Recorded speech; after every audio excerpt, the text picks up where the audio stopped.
Hi అండి. ఇప్పుడు మనం చెప్పుకోబోయే టాపిక్ క్లాటింగ్ టైం. ఓకేనా? Clotting time by capillary tube method. Clotting time by capillary tube method. ఓకేనా? Aim to know the clotting time. ఓకేనా? ఏమేంటి? To know the clotting time. Next specimen. Specimen performed on patient. performed on patient. Clotting time ఎక్కడ specimen ఏంటి అంటే performed on patient. అంటే ఒక పేషెంట్ని కూర్చోబెట్టుకొని మనం ఫింగర్ పంచ్ చేయాల్సి ఉంటుంది. దాన్ని క్యాపిలరీస్ ట్యూబ్లో ఎక్కించుకొని ఎవ్రీ 30 seconds బ్రేక్ చేయాలి. కాబట్టి పెర్ఫార్మ్డ్ ఆన్ పేషెంట్. ఒకవేళ దీనికి ప్రిన్సిపల్ కనుక ఉంటే ఎలా ఉంటుంది? ప్రిన్సిపల్ ఏంది? Venous blood collected in a clean and dry glass test tube without any anticoagulant and observe the time for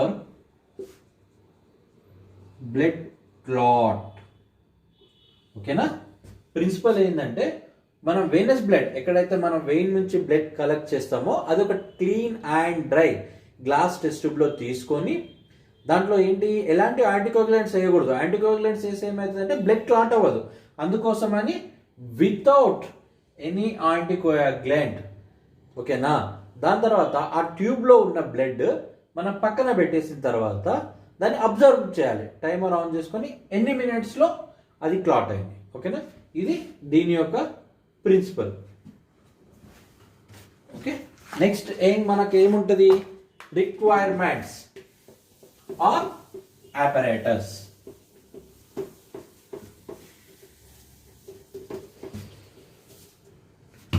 next requirements లేదా apparatus. దీనికి ఏం కావాలి? Needle or Lancet.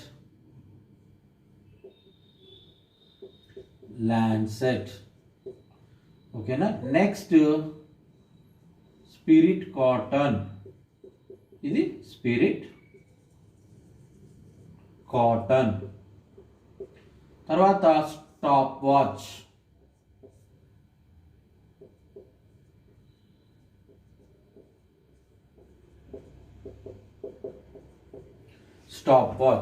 Next capillaries. Capillary method కదా, మనకు క్యాపిలరీస్ కావాలి. ఒక 3 to 4 capillaries అయినా సరిపోతుంది. క్యాపిలరీస్ ఎందుకు? మనం ఎవ్రీ 30 secondsకి బ్రేక్ చేయాలి కాబట్టి దీంట్లో బ్లడ్ ఫిల్ చేసుకుని బ్రేక్ చేయాల్సి. ఇది క్యాపిలరీస్. ఓకేనా? రిక్వైర్మెంట్స్ ఏంటి? Needle or lancet, spirit, cotton, timer, capillaries. Okay, రాసుకుందామా? Needle or lancet, spirit cotton, okay, stop watch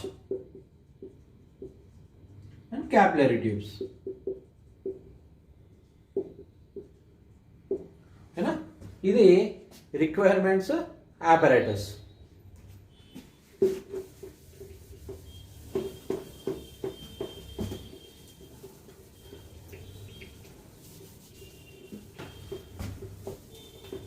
Okay, next procedure.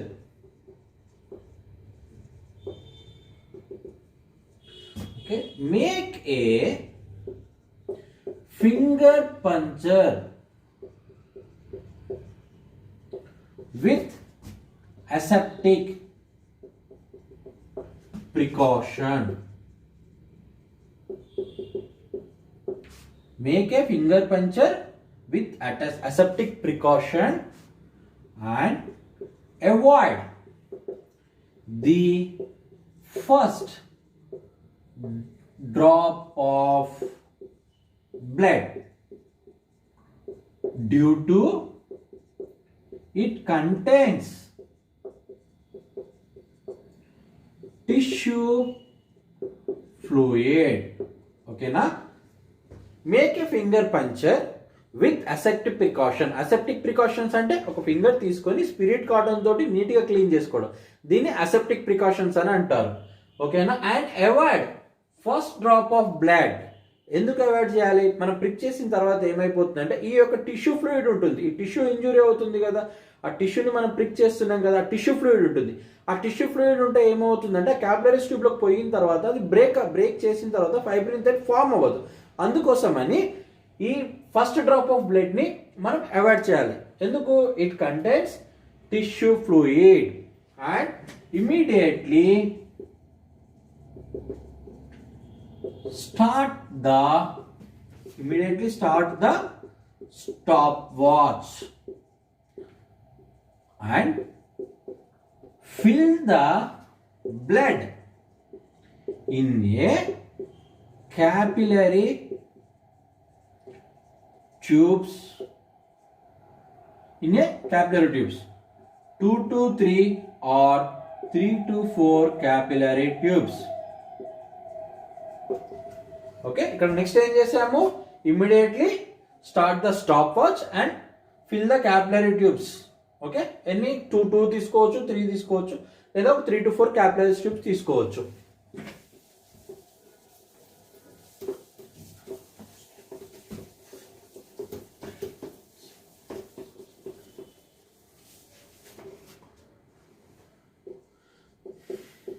Allow to stand for 3 minutes. ఎందుకు 3 minutes ఆగాలి అంటే ఒక నార్మల్ పేషెంట్కి బ్లడ్ క్లాట్ అవ్వడానికి లేదా ఆ ఫైబ్రిన్ థ్రెడ్ క్యాపిలరీస్లో రావడానికి మినిమం 3 minutes పడుతుంది. దానికోసమని allow to stand for 3 minutes. After 3 minutes break the capillaries for every 30 seconds and observe the fibrin thread. If fibrin thread appears, stop the stopwatch.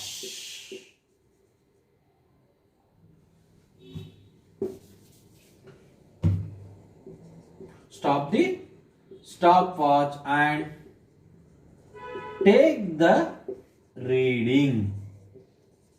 ఇక్కడ మనం ఏం చేసాము? Allow to stand for 3 minutes. ఎందుకు? ఆ fibrin thread form అవ్వాలి కాబట్టి. After 3 minutes తర్వాత ఒక్కొక్క క్యాపిలరీని మనం బ్రేక్ చేయాలి. బ్రేక్ చేసిన తర్వాత ఆ ఫైబ్రిన్ థ్రెడ్ ఒకవేళ ఫార్మేషన్ అయినప్పుడు ఇమీడియట్గా స్టాప్ వాచ్ని మనం స్టాప్ చేసుకొని ఎన్ని క్యాపిలరీస్ బ్రేక్ అయ్యాయి, ఎంత టైం పట్టింది అనేది మనం క్యాలిక్యులేట్ చేసుకోవాలి. ఎప్పుడు ఫైబ్రిన్ థ్రెడ్ వచ్చిన తర్వాత. ఓకేనా? ఆ తర్వాత దీని యొక్క నార్మల్ రేంజ్ ఎంత అంటే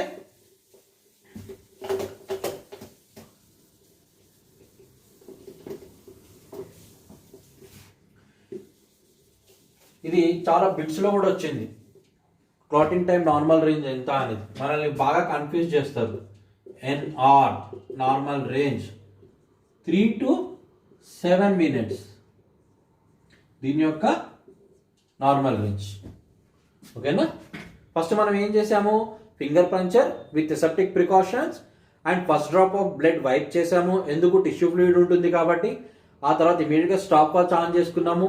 ఈ క్యాపిలరీస్ ఏవైతే ఉన్నాయో దాంట్లో బ్లడ్ ఎక్కించుకొని allow to stand for 3 minutes, ఒక 3 మినిట్స్ దాన్ని పక్కన పెట్టేసాము. ఆఫ్టర్ 3 మినిట్స్ తర్వాత ఎవ్రీ 30 సెకండ్స్కి మనం క్యాపిలరీస్ బ్రేక్ చేసి ఏం చూసాము, ఫైబ్రిన్ థ్రెడ్ చూసాము. ఒకవేళ ఫైబ్రిన్ థ్రెడ్ కనుక అపియర్ అయితే ఆ రీడింగ్ను మనం మెయింటైన్ చేసుకొని దీంట్లో ఉందా లేదా చూసుకోవాలి. ఒకవేళ దీంట్లో ఉంటే కనుక అది నార్మల్ ఉందని అర్థం, దీనికన్నా ఎక్కువ ఉన్నా దీనికన్నా తక్కువ ఉన్నా అది అబ్నార్మల్ ఉందని అర్థం. Thank you.